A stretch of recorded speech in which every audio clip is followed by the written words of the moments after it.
قوم لوط نے بھی پیغمبروں کو جھٹلایا جب ان سے ان کے بھائی لوط نے کہا کہ تم کیوں نہیں ڈرتے، میں تو تمہارا امانت دار پیغمبر ہوں، تو اللہ سے ڈرو اور میرا کہا مانو، اور میں تم سے اس کام کا بدلہ نہیں مانگتا، میرا بدلہ رب العالمین کے ذمے ہے۔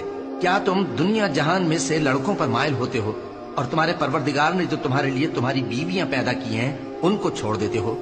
حقیقت یہ ہے کہ تم حد سے نکل جانے والے لوگ ہو۔ وہ کہنے لگے کہ اے لوط، اگر تم باز نہ آؤ گے تو شہر بدر کر دیے جاؤ گے۔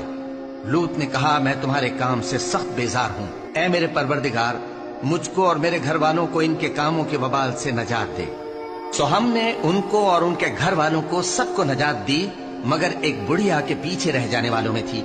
پھر ہم نے اوروں کو ہلاک کر دیا اور ان پر مے برسایا، سو جو مے ان لوگوں پر جو خبردار کیے گئے تھے برسا وہ برا تھا۔ بے شک اس میں نشانی ہے، اور ان میں اکثر ایمان لانے والے نہیں تھے، اور تمہارا پروردگار تو غالب ہے، مہربان ہے،